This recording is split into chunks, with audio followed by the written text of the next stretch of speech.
তার প্রথম প্রকাশিত গল্প উপেক্ষিতা, কিন্তু বাংলা সাহিত্যের ইতিহাসে তার সারা জাগানো আত্মপ্রকাশ 1929 সালে পথের পাঁচালী উপন্যাসের মধ্যে দিয়ে। তারপর একের পর এক আরণ্যক, দেবযান, ইছামতি, চাঁদের পাহাড়, আদর্শ হিন্দু হোটেল, কেদার রাজা, অশনি সংকেতের মতো উপন্যাস, পুঁই মাচা, অরন্ধনের দিনরাত্রি, তারানাথতান্ত্রিক ছোট গল্প, বনে জঙ্গলে, হে অরণ্য কথা কও, ভ্রমণ কাহিনী বাংলা সাহিত্যকে হাত ধরে এগিয়ে নিয়ে চলল দ্রুত বেগে, যার কলমের জোরে। আমরা বালি প্রতিধ্বনির পক্ষ থেকে তারই একটি ভিন্ন স্বাদের ছোট গল্প নিয়ে উপস্থিত হয়েছি আপনাদের কাছে।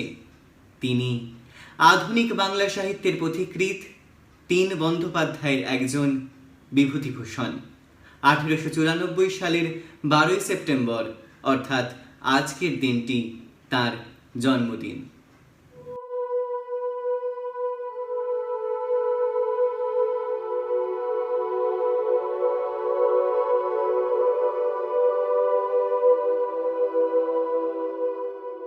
মার্টিন কোম্পানির ছোট লাইন। গাড়ি ছাড়বার সময় উত্তীর্ণ হয়ে গিয়েছে, এখনো ঘন্টা পড়েনি। এ নিয়ে গাড়ির লোকজনদের মধ্যে নানা রকম মতামত চলছে। মশাই, বরগেছে নেমে যাব প্রায় 5 মাইল, 4টে বাজে, এখনো গাড়ি ছাড়বার নামটি নেই। কখন বাড়ি পৌঁছবো ভাবুন তো। এদের কাণ্ডই এইরকম। আসুন না, সবাই মিলে কাগজে একটু লেখালেখি করি। সেদিন বরগেছে স্টেশনে 2টো ট্রেনের লোক একটা ট্রেনে পুড়লে, দাঁড়াবার পর্যন্ত জায়গা নেই।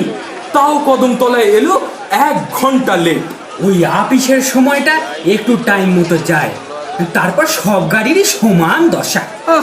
কি ভুল যে করেছি মশাই, এই লাইনে বাড়ি করে রিটায়ার করলাম। কোথায় বাড়ি করি। আমার শ্বশুর বললেন তার গ্রামে বাড়ি করতে। সে কোথায় মশাই? এই প্রসাদপুর, যেখানে প্রসাদপুরের ঠাকুর আছেন। মেয়েদের ছেলে পুলে না হলে মাদুলি নিয়ে আসে। হাওড়া ময়দান থেকে 25 মাইল, বেশি না। ভাবলাম কলকাতার কাছে সস্তা গন্ডা হবে, পাড়াগা জায়গা, শ্বশুরবাড়ির সবাই রয়েছেন। তখন কি মশাই জানি, 3-4 হাজার টাকা খরচ করে বাড়ি করলুম। দেখছি যেমন ম্যালেরিয়া তেমনি যাতায়াতের কষ্ট। 25 মাইল আসতে 25 খেলা খেলছে এই স্টুপিড গাড়িগুলো। 25 কি স্যার, 3-25-75 খেলা বলো। আমারও পৈতৃক বাড়ি প্রসাদপুরের কাছে নরোত্তমপুর। ডেলি প্যাসেঞ্জারি করি, কান্না পাই এক সময়। আমি যাচ্ছিলাম এক সাহিত্য সম্মেলনে যোগ দিতে। ট্রেনে উঠে সঙ্গী পেলাম প্রশান্তকে, কলেজ জীবনের বন্ধু। আরে সাহিত্যিক যে, চললে কোথায়? সাহিত্য সভা টভা নাকি? ওই রকমই ধরতে পারো। যাচ্ছি জাঙ্গিপাড়া। তা তুমি এই দিকে কতদূর যাবে? আমি যাব চাপাডাঙ্গা, লাইনের শেষ স্টেশন। বাহ, হঠাৎ চাপাডাঙ্গা কেন? মাসিমার বাড়ি স্টেশন থেকে মাইল 4। দামোদর নদীর এপারেই অবশ্য। মেসোমশাই মৃত্যু শয্যায়। চিঠিতে মাসিমা কিছু টাকা নিয়ে আসতে বলেছেন, কিন্তু এরা যেরকম বলছে তাতে কখন পৌঁছবো কে জানে। ভয় ধরে যাচ্ছে। কামরার এক কোণের বেঞ্চিতে একটি যুবক ও তার সঙ্গে একটি 17-18 বছরের সুন্দরী মেয়ে বসেছিল। মেয়েটির পরনে সিল্কের ছাপা শাড়ি, পায়ে মাদ্রাজি চটি, মাথার চুলগুলো যেন একটু হেলা গোছা ভাবে বাঁধা। সে জানালা দিয়ে বাইরের দিকে চেয়েছিল। যুবকটি মাঝে মাঝে সকলের কথা শুনছে, মাঝে মাঝে বাইরের দিকে চেয়ে ধূমপান করছে। গাড়ি ছেড়ে 3-4টে স্টেশন এলো। পান, পটল, আলু, মাছের পুঁটলি হাতে ডেলি প্যাসেঞ্জারের দল ক্রমে নেমে যাচ্ছে। বাকি দল এখনো সামনাসামনি বেঞ্চিতে মুখোমুখি বসে তাস খেলছে। মাঝে মাঝে ওদের হুঙ্কার শোনা যাচ্ছে ইঞ্জিনের ঝকঝক শব্দ ভেদ করে। 2 হার্টস, নো ট্রাম, 3 স্পেডস। যখন জাঙ্গিপাড়া গাড়ি এসে দাঁড়ালো, বেলা যায়। স্টেশনের সামনে বড় দিঘিটার পাড়ে তালগাছগুলোর গায়ে রাঙা রোদ। ট্রেন থেকে নামতেই দুজন এগিয়ে এসে বললে, আগে আমরা জাঙ্গিপাড়া জাগরণী সংঘ থেকে এসেছি। নিশ্চিন্ত হয়ে তাদের সঙ্গে রওনা দিল। পরের অংশটা দিন কয়েক বাদে প্রশান্তর কাছেই শোনা। সেদিন জাঙ্গিপাড়ায় সব প্যাসেঞ্জার নেমে যাবার পর প্রায় খালি সেই গাড়িতে রইল কেবল প্রশান্ত, সেই যুবক আর তার সঙ্গিনী মেয়েটি। সবাই নেমে যেতে স্বভাবতই যুবক ও তার সঙ্গিনীর দিকে মনোযোগ আকৃষ্ট হলো। মেয়েটি বিবাহিতা নয় সে তো দেখেই বোঝা যাচ্ছে, তবে ওদের মধ্যে সম্বন্ধ কি ভাই বোন, মামা ভাগ্নি?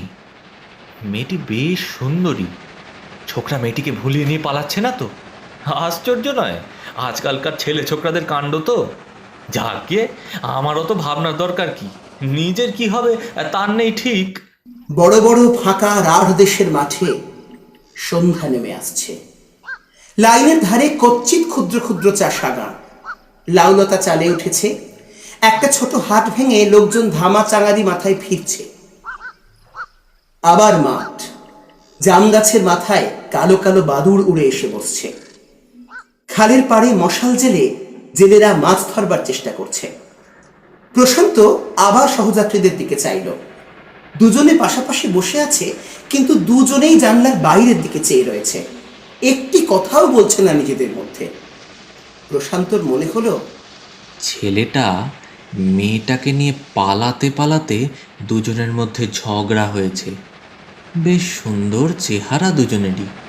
না, মামা ভাগ্নি বা ভাই বোন নয়, নিয়ে পালানোই ঠিক। কিন্তু এদিকে কোথায় যাবে ওরা? মার্টিন কোম্পানির ছোট লাইন তো আর দুটো স্টেশন গিয়ে রাঢ়দেশের অজপাড়াগা আর দিগন্তব্যাপী মাঠের মধ্যে শেষ হয়েছে। এই দুটি শৌখিন পোশাক পরা তরুণ তরুণীর পক্ষে সে অঞ্চল নিতান্তই খাপছাড়া ও অনুপযোগী। ভাবতে ভাবতে পিয়াসারা স্টেশনের আলো দেখা গেল। সামনে ভয়ানক অন্ধকার রাত্রি। প্রশান্ত নিতান্ত দুর্ভাবনায় পড়ে গেল। সঙ্গে টাকা কড়ি রয়েছে, সে শুনেছে হুগলি জেলার এদিকে চুরি ডাকাতি অত্যন্ত বেশি। হঠাৎ সহযাত্রী যুবকটি তার দিকে চেয়ে বললে, চাপাডাঙ্গা স্টেশন থেকে নদীটা কত দূরে বলতে পারেন স্যার? হ্যাঁ, নদী প্রায় আধ মাইল। নৌকো পাওয়া যায় খেয়ায়? এখন নদীতে জল কম, তবে নৌকাও বোধহয় আছে। পিয়াসারা স্টেশনে গাড়ি এসে দাঁড়ালো। বিশেষ কেউ নামলে উঠল না, ছোট স্টেশন। যুবকটি প্রশান্তকে জিজ্ঞেস করলে, আচ্ছা স্যার, ওপারে গাড়ি পাওয়া যায়? কি গাড়ির কথা বলছেন? এই যে কোনো গাড়ি, মোটর বাস কি ঘোড়ার গাড়ি? হ্যাঁ, বলেন কি? না মশাই, যতদূর জানি ওসব পাবেন না সেখানে। পাড়াগা জায়গা, রাস্তাঘাট তো নেই। তা আপনারা? ও, ওখান থেকে তিরোল কত দূর হবে জানেন স্যার? তিরোল যাবেন নাকি? সে তো অনেক দূর বলেই শুনেছি। আমিও এদেশে নতুন, ঠিক বলতে পারবো না, তবে 5-6 ক্রোশের কম নয়। যুবকের মুখে চিন্তার রেখা ফুটে উঠল। প্রশান্তর দিকে একটু এগিয়ে এসে গলার সুর নামিয়ে বললে, যদি কিছু মনে না করেন স্যার, একটা কথা বলবো? হ্যাঁ হ্যাঁ, বলুন না, বলুন। তিরোলে তো ওই ওকেই নিয়ে যাচ্ছি তিরোল, পাগলাখালির বালা আনতে। ওরই জন্য আমার বোন, কাল অমাবস্যা তো, অমাবস্যায় বালা পড়া নিয়ম। মেয়েটি কি? চুপ করে আছে এখন প্রায় 2 মাস, কিন্তু যখন ক্ষেপে ওঠে তখন ভীষণ হয়ে ওঠে, সামলে রাখা কঠিন। এত রাত যে হবে বুঝতে পারিনি। সবাই বলেছিল স্টেশন থেকে বেশি দূরে নয়। আপনারা আসছেন কোথা থেকে? অনেক দূর থেকে স্যার, ধানবাদের কাছে সয়লারি কলিয়ারি। এদিকের খবর কিছুই জানি নে, লোকে যেমন বলেছে তেমনি শুনেছি। কি করি এখন? এই মেয়ে সঙ্গে, বিদেশ বিভূই জায়গা, বড় বিপদে পড়ে গেলাম। তা বিপদ বই কি।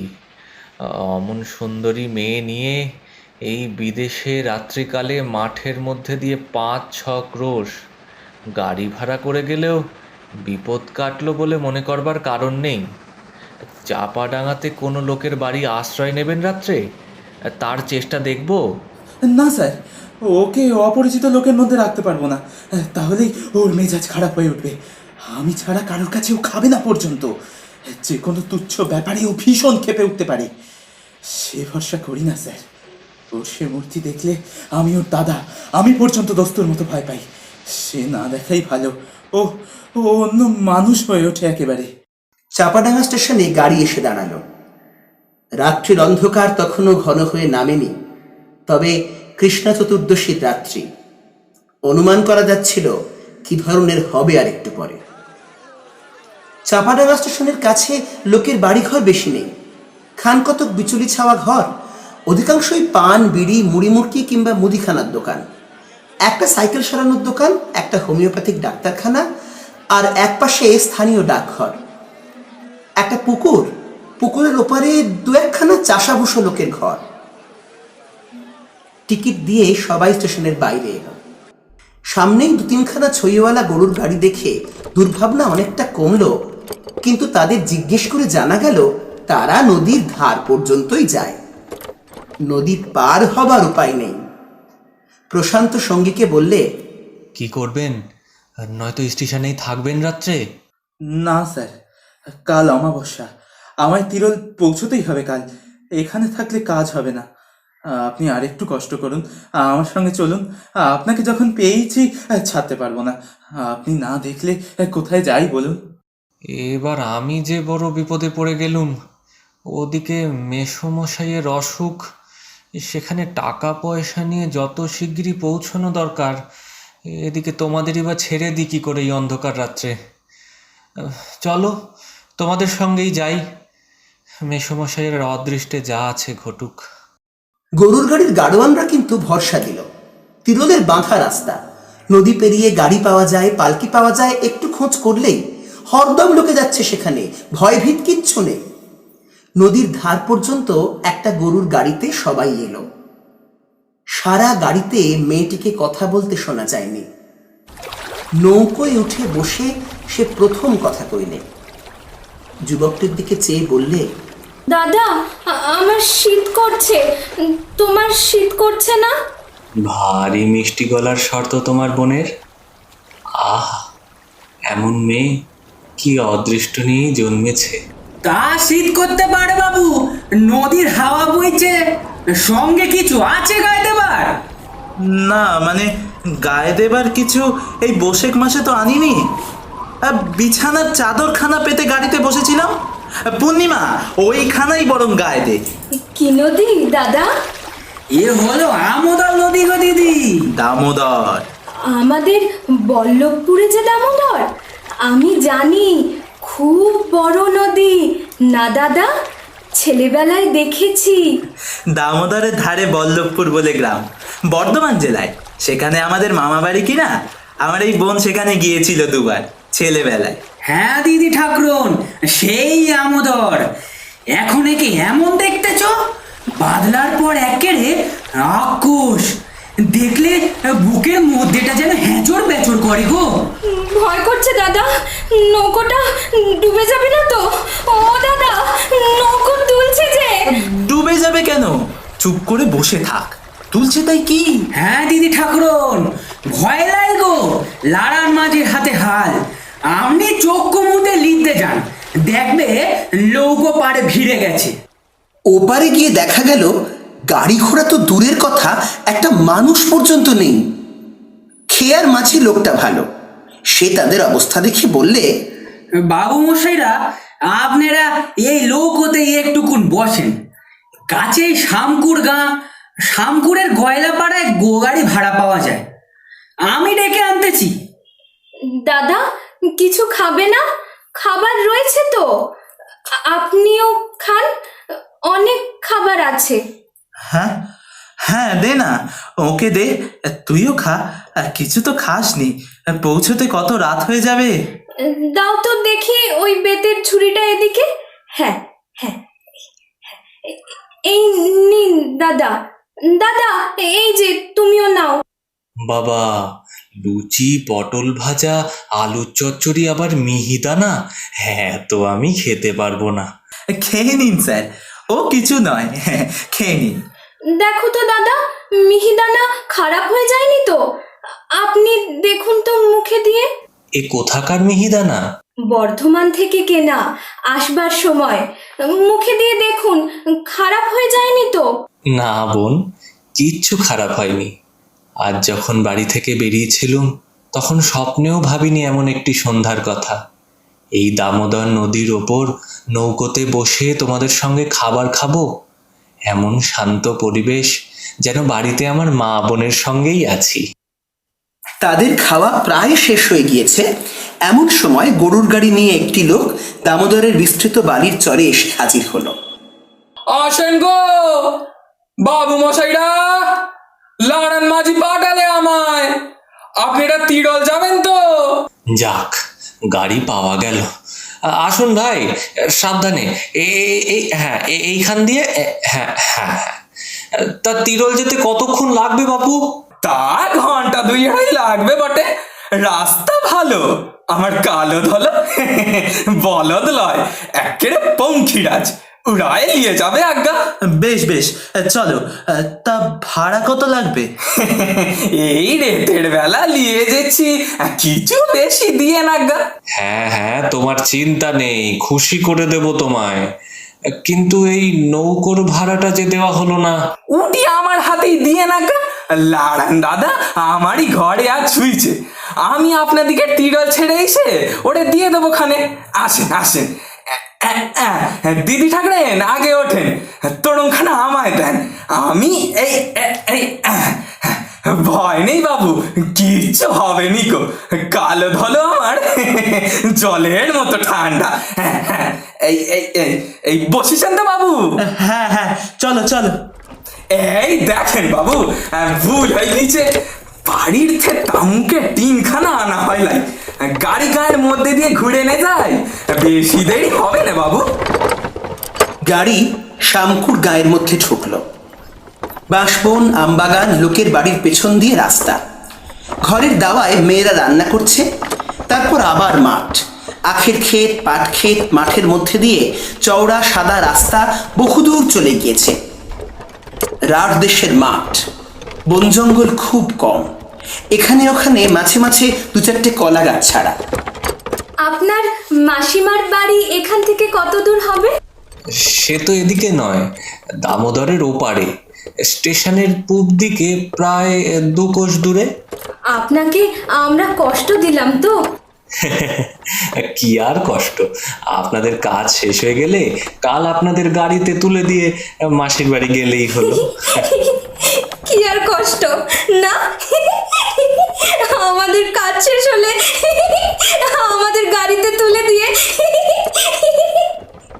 বাহ, হাসলে আপনাকে ভারী সুন্দর লাগে তো। দাদা, কি কি ব্যাপার? হাসলে কি সুন্দর লাগে না আমাকে? দাদা হাসলে। ঠিক আছে তো আপনার বোন মশাই। পূর্ণিমা, পূর্ণিমা কি হলো? বস বস, শান্ত হয়ে। শান্ত হয়ে? না, বসবো না, বসবো না, নাববো। আমি আমি নাববো, নাববো। এখানে এখানে ভাল লাগছে না আমার। এখানে নামবি কি করে? অন্ধকার, অচেনা জায়গা। না, এই এই নাবলুম। দাদা, দাদা ধরো না।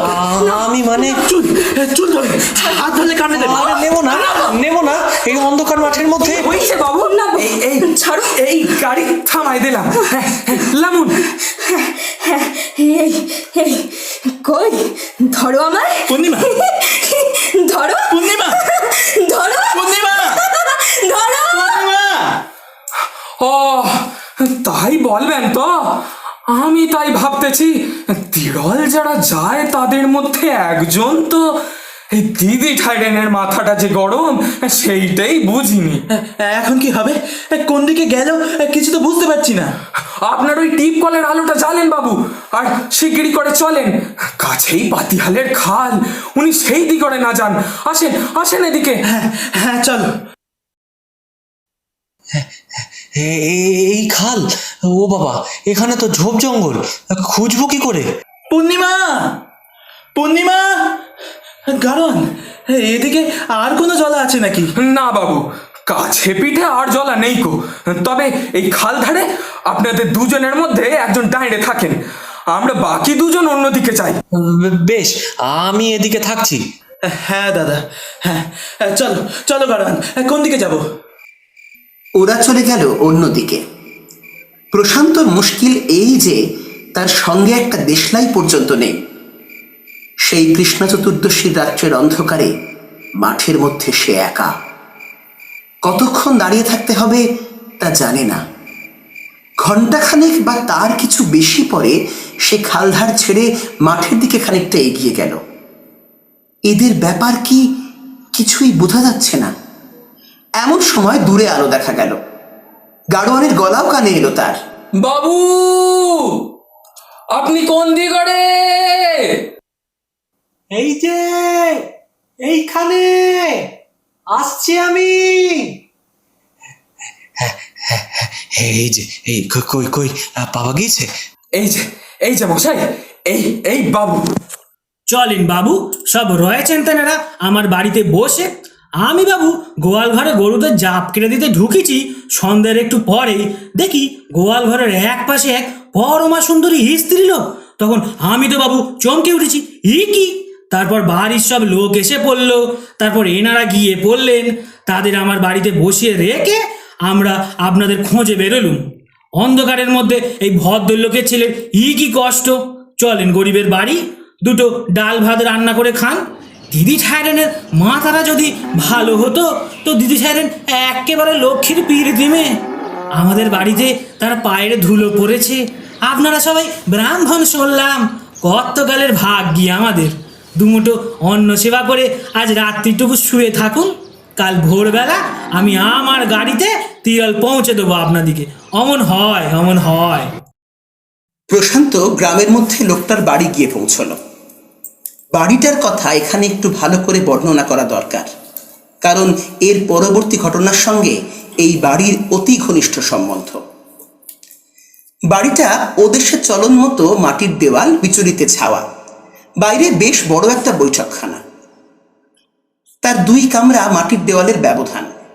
সামনে খুব বড় মাটির দাওয়া, তার সামনে উঠান। উঠানের পশ্চিম ধারে ছোট একটা ঘাট বাঁধানো পুকুর। বৈঠকখানার 2টো কামরার মধ্যে যেটা ছোট সেটার পেছনের দোর খুলে কিন্তু বাইরের উঠানে যাওয়া যায় না। সেটি অন্তঃপুরে যাতায়াতের পথ। গৃহস্বামীর নাম রসিকলাল ধারা, জাতিতে কৈবর্ত। তাদের রাধা ভাত প্রশান্তদের চলবে না। তারই একান্ত অনুরোধে প্রশান্তরা রান্না করতে রাজি হলো। জিনিসপত্র, দুধ, শাকসবজি 6 জনের মতো এসে পড়ল। পূর্ণিমা আবার আগেকার সেই শান্ত স্বাভাবিক মূর্তি ধরেছে। তার কথাবার্তা, রান্নার কৌশল দেখলে কেউ বলতে পারবে না যে এই কিছুক্ষণ আগে গাড়ি থেকে লাফ দিয়ে পালিয়েছিল। পূর্ণিমা যেখানে রাঁধছিল সেখানে গ্রামের মেয়েরা তাকে দেখতে এসেছিল। আপনার নামটি ভারী সুন্দর ভাই, পূর্ণিমা। রূপেও পূর্ণিমা। তোমরা তো কয়লা খনির দেশের মানুষ। হ্যাঁ ভাই, গিয়েছেন কখনো সে দেশে? কে? আমরা? হ্যাঁ, তেমন ভাগ্যি কি আর আছে যে তোমার মতো দেশ বেড়াতে বেরোবো? এই তো সংসারের কাজ থেকে 1 ঘন্টা ছুটি নিয়ে তোমাকে একটু দেখতে এসেছি, তাই কত কৈফিয়ত। ও মা, আমাকে আবার দেখবার কি আছে? আমি তো আপনাদের মতোই মেয়ে, 2খানা হাত 2খানা পা, নতুন তো আর কিছু নয়। তাই তোমাদের ও দেশে মেয়েদের কত বয়সে বিয়ে হয় ভাই? এই যে যেমন পারে দেয়, তবে পাড়াগাঁর মতো এত কম বয়সে নয়। না, তাই বলছি আর কি। এ পোড়া দেশে তো মেয়ে 13 পুরলো না, গলায় যেন কাঁটা বিঁধলো। তা ভাই, তোমার কত বয়স হলো? তা বছর 16 তো হবেই, নইলে কি আর অমন 16 কলায় পূর্ণ রূপ হয়? কি বলো ভাই? বাবা বলেছেন এই বছরই আমার বিয়ে দেবেন। ও হ্যাঁ, তা তো দিতেই হবে। মেয়ে সন্তান ডাগর হবার আগে বিয়ে দেওয়াই ভালো। চলো গো দিদি, উঠবে তো? রাত্রির হলো, এরাও ক্লান্ত হয়ে এসেছে, খাওয়া দাওয়া করবে। চলো চলো। দাদা এসো, রান্না আমার হয়ে গেছে। এই পিঁড়ি দিয়ে গেছেন ওনারা, বেতে বসো। আপনিও বসুন দাদা। আলাপ হলো সবার সাথে? হ্যাঁ। কি বললো ওরা তোকে? এই এটা সেটা 5 কথা, আমার বিয়ে হয়নি কেন আমিও বলে দিয়েছি। এই বছরই বাবা আমার বিয়ে দেবেন, তাই না? বলো দাদা, বাবা বলেননি এই বছরই আমার বিয়ে দেবেন? বলো। হ্যাঁ, বলেছেন তো, এই বছরই তো তোর বিয়ে হবে। দে দে স্যারকে একটু ডাল দে। এই যে মা দুধ পাড়তে দিল, বললো সবাইকে দিতে। বেশ তো, তবে একখানা হাতা নিয়ে এসো খুকি। ডালের হাতা দিয়ে তো আর দুধ দেওয়া যাবে না। আনতেছি। বাহ, তোমার তো সব দিকে নজর। আপনাকে আমরা বড় কষ্ট দিলুম, আমাদের সয়লাটিতে যাবেন কিন্তু দাদা? যাবো বই কি দিদি, নিশ্চয়ই যাব। এই পুজোর সময় যাবেন। আমাদের ওখানে 2খানা পুজো হয়, একখানা কলিয়ারির বাবুরা করে আর একখানা বাজারে হয়। শখের থিয়েটার হয়। আর একটা জিনিস হয়, দেখবেন, সাঁওতালি নাচ। সে একটা দেখবার মতো জিনিস। আসুন পুজোর সময়, ভারী খুশি হব আমরা আপনি এলে। তাহলে কথা রইল কিন্তু দাদা, বোনের নেমন্তন্ন রাখতেই হবে আপনার। আহারাদির প্রায় আধ ঘন্টা পর সবাই শুয়ে পড়ল। পূর্ণিমা আর তার দাদা বৈঠকখানার ছোট কামরাটায়, আর প্রশান্ত বড় কামরাটায়। শরীর মন দুই ক্লান্ত ছিল, অল্পক্ষণের মধ্যেই ঘুমিয়ে পড়েছিল। কতক্ষণ পরে তা জানে না, হঠাৎ প্রশান্তর ঘুম ভেঙে গেল। মনে হলো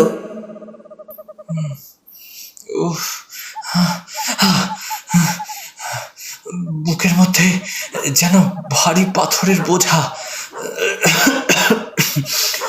নিঃশ্বাস প্রশ্বাস নিতে কেমন যেন কষ্ট হচ্ছে।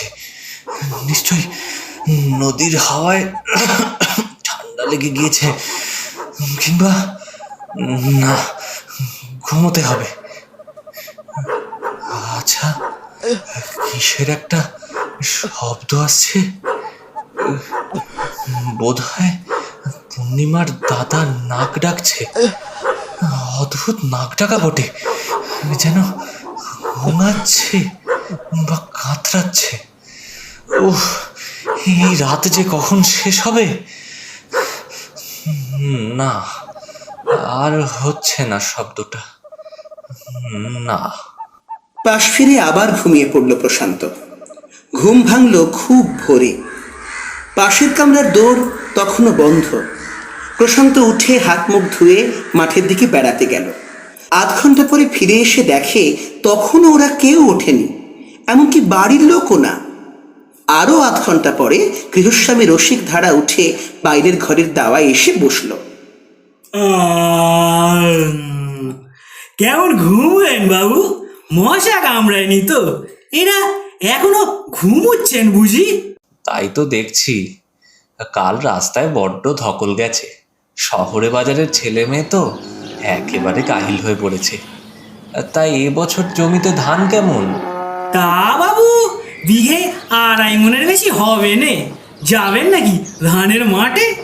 যাব, চলো ঘুরেই আসি। মাঠ থেকে বাড়ি ফিরতে প্রায় 8:30 বাজল।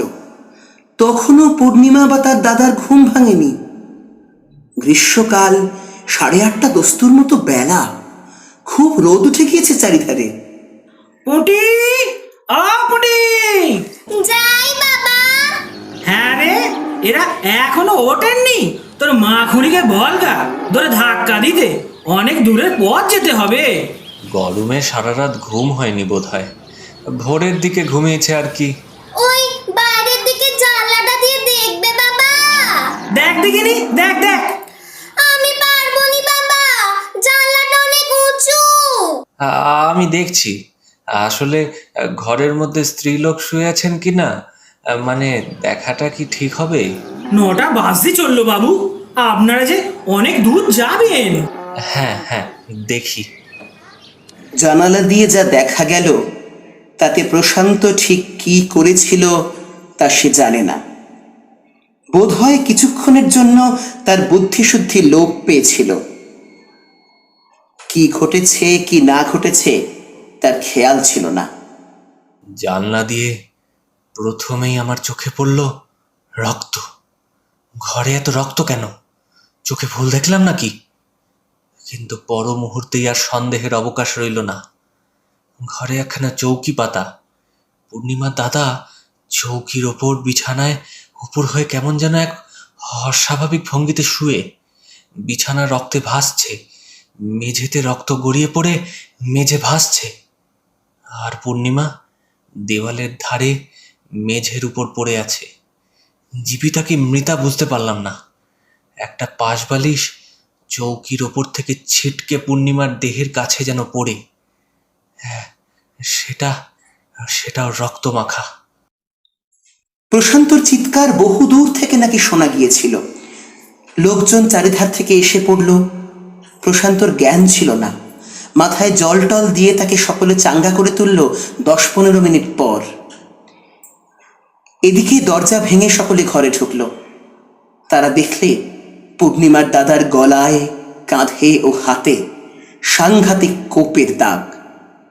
আগের রাত্রে কুটনো কোটার জন্য একখানা বড় বঁটি গৃহস্থেরা দিয়েছিল, সেখানা রক্তমাখা অবস্থায় বিছানার ওপাশে পড়ে। পূর্ণিমার শাড়ি ব্লাউজে অবশ্য খুব বেশি রক্ত ছিল না, কেবল শাড়ির সামনের দিকটাতে যেন ছিটকে লাগা রক্ত খানিকটা। হতভাগিনী রাত্রে কোনো এক সময় এই বীভৎস কাণ্ড ঘটিয়েছে। নিজে হাতে ভাইকে খুন করে ঘরের মেঝে অঘোর নিদ্রায় অভিভূতা। দিব্যি শান্ত নিশ্চিন্তভাবে ঘুমোচ্ছে। আমার জ্ঞান হয়ে যখন ঘরে ঢুকেছি তখনও ঘুমন্ত অবস্থায় ওকে দেখাচ্ছে কি সুন্দর, আরো ছেলে মানুষ, নিষ্পাপ সরলা বালিকার মতো।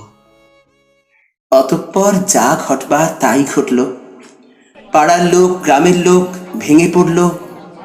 পুলিশ এলো। কই বডি কোথায়?